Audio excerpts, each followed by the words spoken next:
I was broke when I signed up. No prospects, no money. When I saw the ad for a deckhand position on a cargo ship, I didn't even hesitate. They were offering more money than I'd seen in months, and they didn't care about experience. I thought it was the break I needed. When I got to the dock, I should have turned around. The ship was old, rusted, and smelled like a mixture of rotten fish and something worse, something sour. There was something wrong with it, something that made my stomach churn. But I needed the job. I needed to eat. The crew wasn't much better. There were only 6 of us, including Captain Morrow. He didn't say much, just nodded when I boarded and handed me a list. His face looked worn, like it had seen too many storms. His eyes, well, they were flat. Like he was looking through you, not at you. I unfolded the paper and read the rules for working on the ship. At first, I thought they were a joke, some kind of initiation for the new guy. But the way the others acted, the way they avoided eye contact when I asked about it, I realized quickly it wasn't a joke. These were the rules. Knock 3 times before entering any room. If the bell rings, go to your quarters immediately. Do not leave the deck between midnight and 4 a.m. Never look into the water after dark. If you see someone in the engine room who doesn't belong, do not speak to him. I should have walked away then. But I didn't. I was desperate, and desperate people ignore things they shouldn't. For the first few days, things were quiet. Too quiet. The crew barely spoke. Daniels, the cook, was the only one who ever smiled, but even he seemed jittery, like he was always looking over his shoulder. The rest kept their heads down, did their work, and followed those damn rules like their lives depended on it. Then came the night I broke the first rule. It was just after midnight, and I'd forgotten my jacket in the mess. The ship was creaking under the weight of the waves, and the wind howled like a distant scream. I wasn't thinking, just cold and tired. I reached for the mess door and turned the handle without knocking. I froze the second the door opened. Inside, the room was pitch black. No light, no sound, just this overwhelming sense of wrongness. I swear, the air itself felt thicker, heavier. And then, I heard something breathing. Deep, wet breaths, like someone struggling to suck in air through waterlogged lungs. My skin crawled. I backed away, heart pounding, and shut the door quietly, knocking 3 times out of pure panic. I didn't know what was in there, but I wasn't about to find out. That's when I first realized the rules weren't just some hazing ritual. They were real. And breaking them wasn't something you could afford to do. Not if you wanted to live.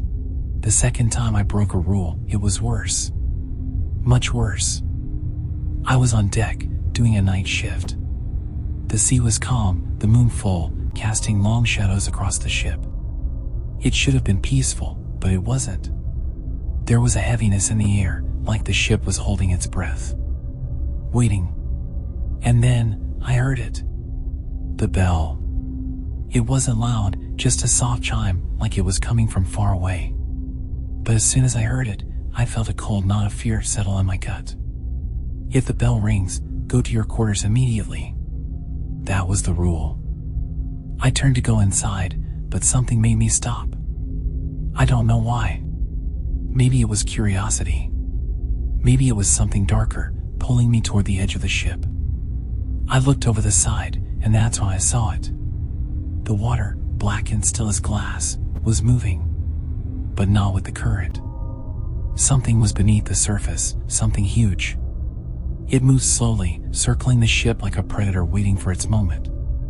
For a split second, the moonlight caught something, a pale, bloated arm, fingers reaching up from the deep. My blood turned to ice. I stepped back, heart hammering in my chest, trying to shake the image from my head. But it wasn't done. I heard the bell again, louder this time, ringing in my skull. I ran below deck, slammed my door shut, and stayed there until morning. No one mentioned the bell the next day. No one ever talked about it. The others kept to themselves, but I could see it in their eyes. They were scared too. We all were. And every night, the fear grew worse. The ship felt alive. like it was watching us, waiting for one of us to make a mistake. And then, I broke the final rule. It was my turn to check the engine room. I hated going down there. It was dark, hot, and the machinery groaned like it was in pain. But that night, as I stepped into the room, I wasn't alone. There was a man standing in the corner, his back to me. He was tall, wearing a sailor's uniform, but it was old, like something out of a black and white photograph. His skin was pale, too pale, and something about him made the hair on the back of my neck stand up. I knew the rule. I wasn't supposed to speak to him. But I couldn't help myself. "Hey," I whispered, my voice shaking. "Who are you?" He turned slowly, too slowly, like his joints had rusted in place. His face. I wish I hadn't seen it. His eyes were black holes, deep and endless, and his mouth was wrong, like it had been stretched open by something far too large. He didn't say anything. Just stared. And then, without moving his lips, he whispered into my head, "You broke the rules." I bolted from the engine room, heart pounding, and ran straight into Captain Morrow. He grabbed me by the shoulders, his face twisted with something between fear and anger. "You spoke to him," he said. "Didn't you?" I nodded, too terrified to speak. "Then you're marked," he said quietly, almost to himself. "She'll come for you now."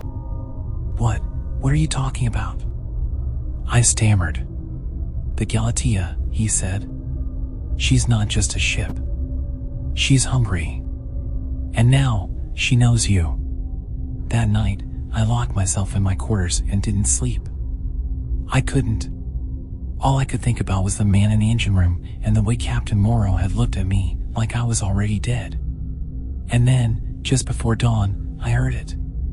The sound of something scraping against the hull. Slow, deliberate. Like claws, raking the metal. I covered my ears, but it didn't stop. It got louder, closer, until I could hear it right outside my door. And then, silence. I opened my eyes, heart racing. The room was dark, but something was wrong. The air was thick, humid, like I was breathing in seawater. And then I felt it, a cold, wet hand on my shoulder. I turned slowly, and there she was. The ship. She wasn't metal and rust anymore. She was flesh. Pale, bloated flesh.